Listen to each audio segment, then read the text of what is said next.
certain schools I could.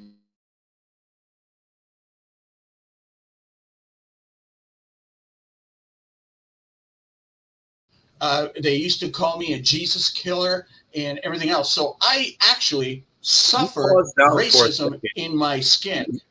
Sorry, Pablo, you paused out for about 15 seconds. We missed what you said. It was before you said they used to call you a Jesus killer. Yes. The point is that unless somebody has suffered discrimination in their own skin, which I have, even though I am not of color, everybody has a color, everybody has pigmental color. I totally understand what the African American is still going through, not has gone through, because I experienced it. And to this, and now the renaissance of anti-Semitism, I'm experiencing it again. There's a certain place I can't go to Paris anymore. I mean, because as soon as they find out I'm Jewish, holy shit. So when you say Goyim, most Jews that I know, except for the far right, extreme far right, but the majority of Jews would never put people down. And in fact, Mark, during the 1960s, when Martin Luther King was still around and the emancipation was going on, the civil rights, the Jews were the only ones who were the blacks at the time. Yeah, I'm definitely aware of that. And it's not because you were our tenants and we're trying to make money. Okay. Well, maybe that was it. I don't know. But no, because it was to our benefit, because we knew, and in this country, if you were Jewish in the 40s, you couldn't go to certain schools. They were hotels, still sign that says no dogs or Jews allowed in the United States. There's a video, you can go to YouTube. There's a video of, what is that big place in New York, the big, where they have shows and everything else? Madison Square Garden? Yeah, Madison Square Garden. Look up Madison Square Garden, Nazis, 1933. It looks like Nazi Germany. I mean, this country was very anti-Semitic, not only racist, which it still is in certain, not officially, but in some people, cops and everything else, I don't have to tell you. You already know in your own skin. We would never put people down because they're not Jewish. We don't proselytize. And Goyim means, it doesn't really mean an insult. Goyim means someone who's not Jewish. To me and to most people that I know, most Jews that I know, he's a Goyim. He's not a Jew. He's not Jewish. Or a shiksa for a woman. But it's not an insult. It's not meant as an insult. It's just that they don't follow the faith. Kind of like gringos. Yeah, no, gringos has a negative connotation.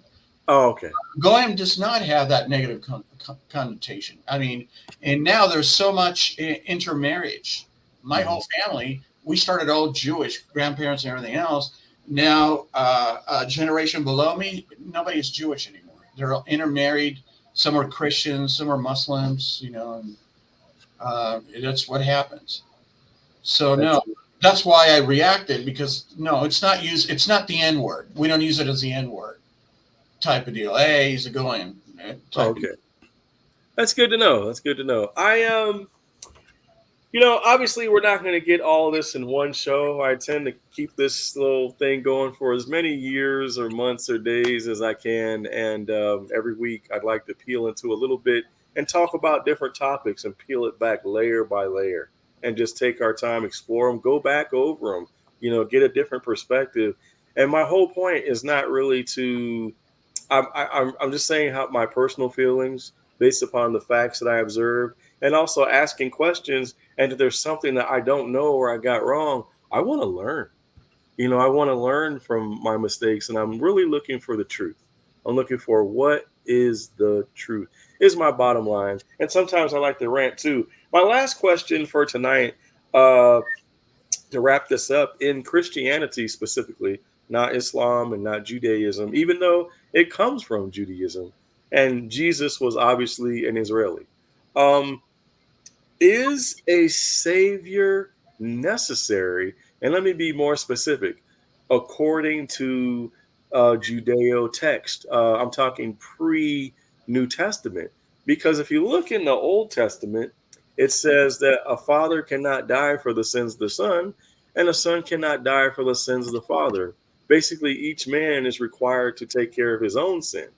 So, was Jesus necessary? And when you talk to a lot of Christians, it's just there's no getting around the Jesus factor. But when I take off my glasses and I look at the world widescreen, and I'm like, so you mean to tell me that the almighty creator of the universe, from a Judeo Christian Islamic point of view, who makes no mistakes, who knows every hair on my head, that knows the end from the beginning, needed to have a failsafe? Because Jesus is sold to people that, from a Christian point of view, as brother, even if you don't really believe, don't you want some blessed insurance? What about Jesus is sold like an insurance policy? Like, you don't necessarily have to believe, but just take Jesus into your heart. And just in case if you die, you might not want to go to hell. And I'm like, it's still the manipulation factor of something may happen terrible to you when you die, so you must believe in my faith. Now you're under my authority and my power, and you've got to do it the way I dictate to you. And I'm going to need that 10% every week that you come to church. And don't forget the building fund, Bible study on Tuesday and Wednesday. And don't you go talking about any other religions. Don't you step outside the Bible and talk about the Dead Sea Scrolls. Don't talk about the book of Enoch. Don't talk about the first Christians may have actually believed in reincarnation. Don't talk about those Gnostics that say that maybe the God in the Bible was really evil and there's really a higher God that's more spiritual and you're being manipulated. Don't bring up any of that. Don't ask any questions. You just be a good sheep and you do whatever I tell you to do because you're so terrified of going to hell. And your wife looks cute today too, Mark. Let's start a cult and I'll just be able to F your wife, but you can't have sex with any other women, just I can.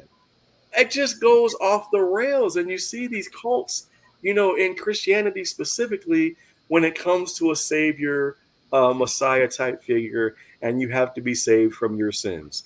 I've never seen a baby that was born with a pistol in his hand, that tried to rob me, tried to hurt me, tried to murder me. Where is this old sin nature that we must be saved from that Christianity teaches us? So my question to you guys is a savior necessary from that perspective? Oh, it got quiet, bro. It got real quiet. No, I don't want to talk all the time. Okay, can I say something? Oh, okay. Okay, because I'm probably the only Christian here. Is it? I grew up Christian. I believe the teachings of Christ are solid to me, but I question whether or not they are necessary. Okay, I just recently become Christian. So I don't know much about Bible. I don't know about the theory and everything. I don't know. So you have to ask a pastor about it. So my knowledge is very limited. But I'm just talking from my experience. For me myself, I respect everyone thinking, right? Everyone is have their own thinking because you have their own experience different than me. But I'm just speaking from my own experience. I For me, to be honest, I cannot live without God. So I could be very poor. I could be have a very bad health. I could be have a very very problem. And to be honest, in my life, I have so many problem that I'm not claim I'm the have the worst life or anything. There's a lot of people who's more poor than me, more have more problem than me. But for myself, I think I'm have a very heavy life since very beginning. And I think I don't know, maybe in my stand up I already tell you or not that my own mother pretty much ignored me when I was young, and I almost get killed many times because I was a minority since beginning.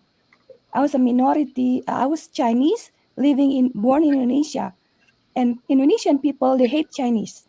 Mm. So I almost get killed. I almost get raped. I got beat up from the teacher at school. So I got so many worst thing happen in my life. So often. Up until now, I'm very poor. So the I have so many encounter, like what do you call it? I don't know how to describe it in English. It's like miracle. So many miracle in my life that countless. So it cannot be explained by rational by brain. It cannot be rational. And then even my own family, if I tell this the story, a lot of them, they don't believe me. They think I'm crazy. So it's a spiritual experience in a way, because I'm poor. If you compare to my sibling, a lot of them my cousin, my sibling, a lot of them successful because my parent has money, but I'm very poor. So it's, if I compare to my cousin, like I have a cousin who married a government a governor and marry a billionaire and stuff like that. They're rich. So compared to them, they look down on me because I'm nothing. I'm very poor. But but I'm grateful. I'm experience go to the very bottom, what do you call it, like very low point on my life, because that's how I find God. Because if not, if I'm rich, maybe I'll never met him. So it's like the experience day to day miracle that I cannot explain. That's how I think, wow, it's make me happy that way. It's not like, oh, I got a lot of money, or oh, I married a nice man or whatever. No, I have married a bad man who doesn't respect me, and a lot of experience that I almost get killed so many times, basically. Mm. And then, yeah, if I don't have Jesus, I will not live right now. Even since the baby, when I was a baby, my mom tried to abort me several times. Mm. How can I alive? It cannot explain. There's no explanation why I'm alive. But actually, God already helped me many times before I became a Christian. But I just didn't realize that at that time. I was so ignorant, I didn't realize it. After I became Christian and I look back in the past, whoa, he helped me at this time, that time, that time. I don't know if you ever heard about it. At the 98, Indonesia have a riot. Have you ever heard about it? No. No, it's a riot. Basically, it's a government takeover. So Suharto is a president for like 32 years or something like that, and then they try to put down the government, and then there's new president come up, right?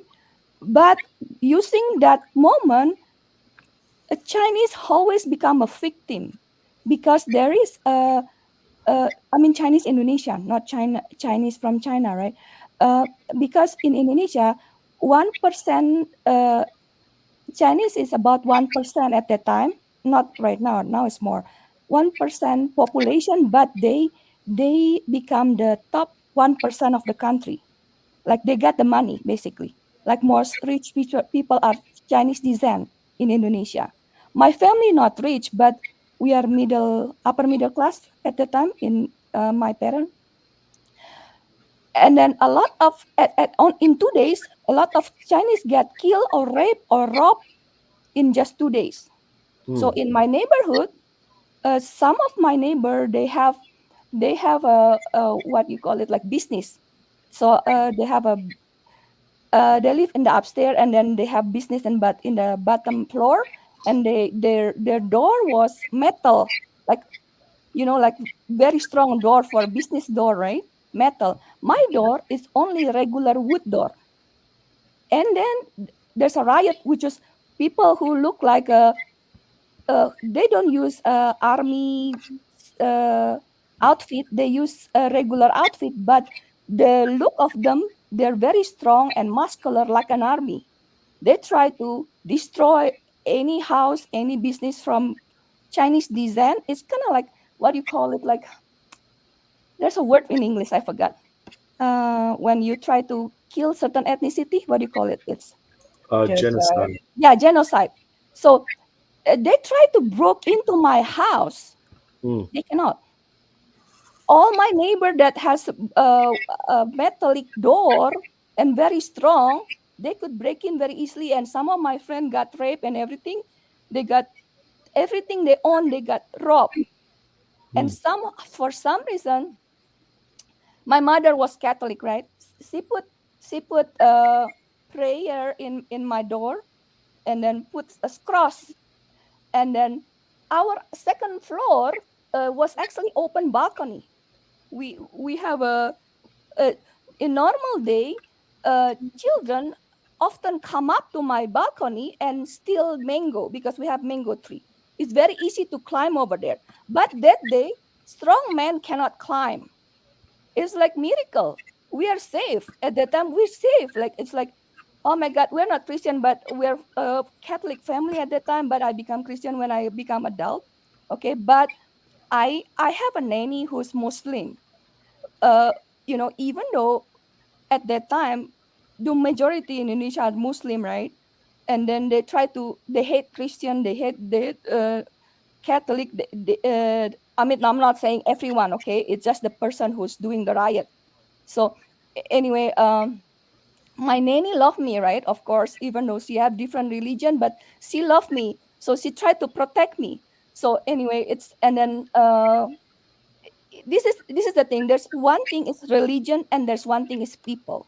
People could be from different religion. They could be Christian, they could be Muslim, they could be whatever. But there's good people and bad people.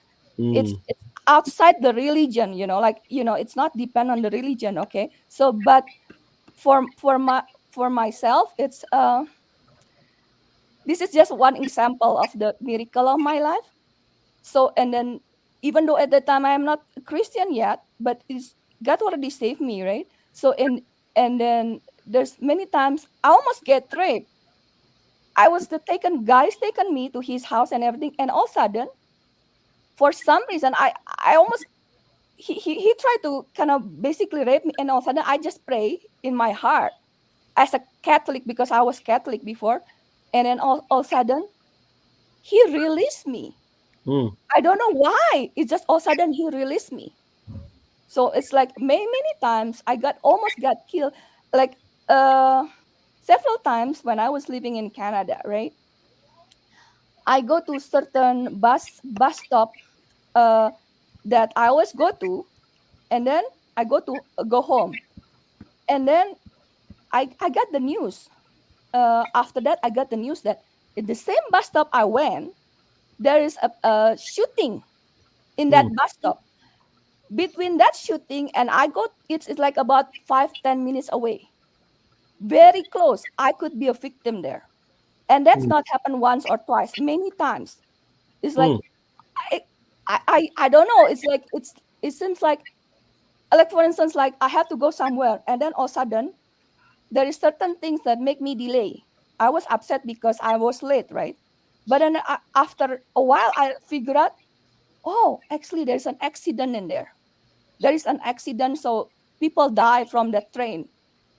And then I almost take that train if I'm not late. But there's something come up that make me late, and I was upset because I late to my destination. But if I'm not late, I could be die. So it's like it's countless. It's countless. It's like it could be several things. It could be from accident. It could be something good. Like for instance, I lived in a small town before, right? And there's no Asian grocery whatsoever at that time. And then I was craving for Korean food. Just craving. I didn't pray for Korean food or anything. No, I'm just craving. And all of a sudden, something weird because it's all white town. It's all white, very very little Asian or other ethnicity.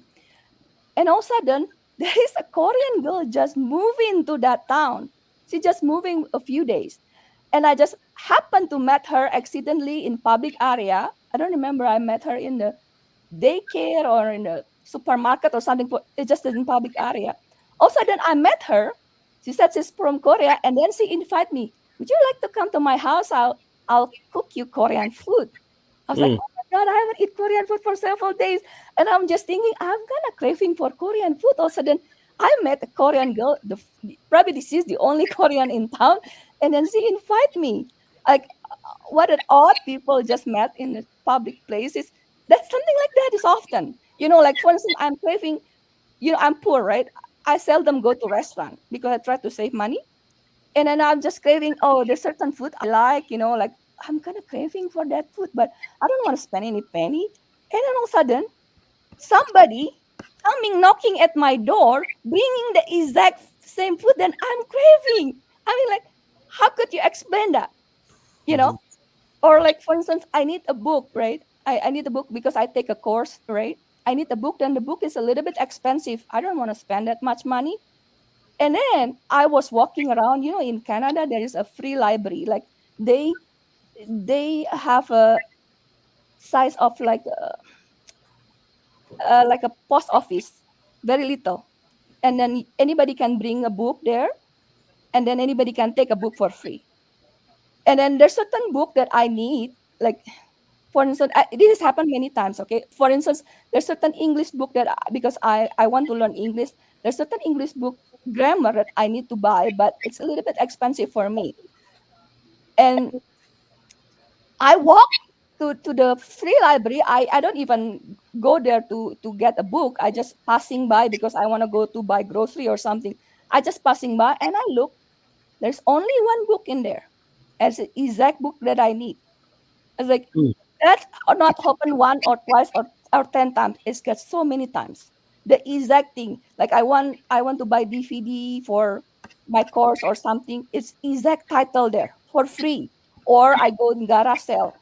The exact, like for instance, I need there one time it was winter time.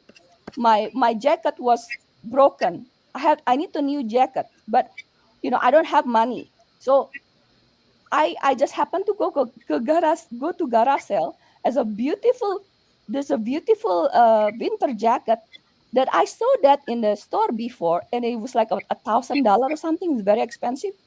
And then it happened that person just said, I said, how much is it?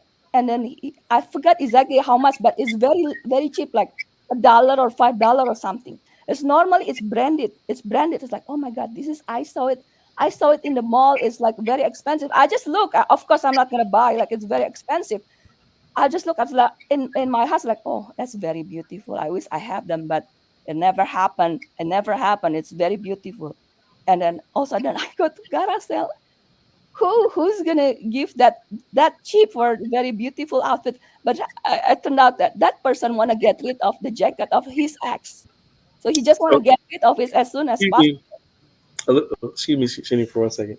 I So I anyway, heard you kind of got off topic there for a little bit. I sorry. didn't So want to anyway, be. basically, Yeah. it's like it's too many miracle in my life to to be saying there's no God. That's just impossible. So Okay. I guess that's it. No, I apologize. I don't want to Yeah. I interrupt you like that because basically I was learning from everything that you said.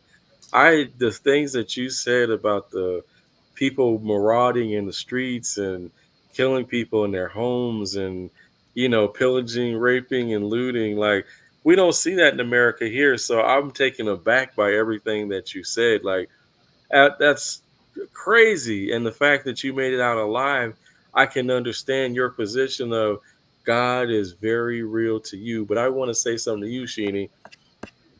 God is very real to me.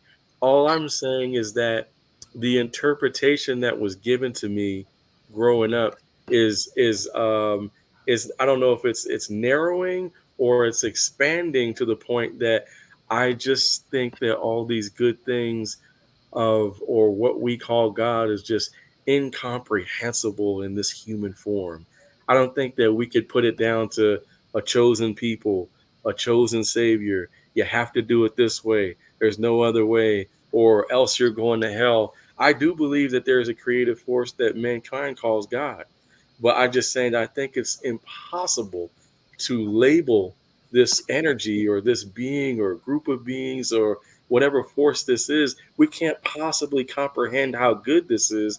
And I think that religion, as I know it, has narrowed this goodness and put it in a box and put a label on it and said, do it this way and buy it for $5.99 and you'll be fine. I just think that's very narrow to me. But I do believe in the goodness of God.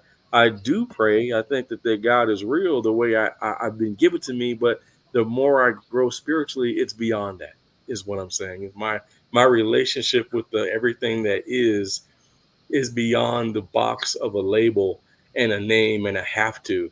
That kind of compassion goes beyond religion. I want to be able to walk on the shores of a Indian country, or a Japanese country, or Australian country, and know that every human being there is a part of me and a part of everything that's created. And there's no separation there, no chosen, no hated, no war needed, that we can just compassionately love each other like that. I want to believe that. It's not the way the world is, but I want to believe that if there is an afterlife, that it would be that it would be that goodness. That's what I believe. Yeah, But in a way, I think it's yeah, because it's I don't think it's God create religion, but it's man, the human who's make a separation, this yeah, ABC whatsoever, and then each of them they think the religion is the best, yeah, and then they hate the other. That's the human who made that. yeah, It's like, you know what I mean? yeah. Lisa, did you want to say something real quick before I jump up off here? We kind of went over time. I wanted to stop at 9:15. We're a little off. No, I don't have anything to say at the moment. At a moment, I was just listening to Sheeny. That was deep, though, wasn't it? Yeah, That was very deep. Yeah, Um, oh, that go goes ahead. to prove. Yeah, that goes to prove what's going on in the world right now. That everybody's so concentrating in little pockets, but look at what's happening in the Indonesia and the Chinese minority, and nobody is reporting that. And it's happening in Sudan. It's happening in Syria. Millions of people are being killed and really targeted and maimed. In China, the Uyghur Muslim minority are being put in concentration camps. But as long as there are no Jews involved, there are no news. Yeah, So everybody talks about that. I mean, there's a billion things that are going on. And Sheena just, Shani just proved why I would never try to dissuade or try to convince anybody not to have faith. In her case, yeah, faith is very important, and save their life. In my case, it's yeah. a little different. I'm more science based, and I need evidence. But even so, I would never try to convince anybody to follow my suit. I mean, to follow my beliefs. My beliefs is that if there is a supreme being, it's not male, female, it's not white, black, it's not Hindu, it's not Chinese, it's not Buddha. It's something that we cannot explain, and it goes Yeah. beyond our comprehension. And I don't even know where we're going to find out, even after we die. But that's my personal belief. And Okay. follow it. All right. I want to take the time to thank each and every one of you for coming and participating. I don't expect for you guys to come every week. If you stay for a little while and you want to leave, or if you do want to hang out the whole time, you're welcome to do whatever you like. I just know that I feel driven to do this, Mr. Mark podcast, to rant my beliefs and my opinions before I check out. So if you guys want to join me in that, you're welcome. Thank you all for coming, and I'm probably going to post this on a YouTube channel or my Facebook. Okay, thank you. That was a magnificent podcast. Thank you. Very consequential. Thank you. All right, you guys. Have a great week. What's today? Monday?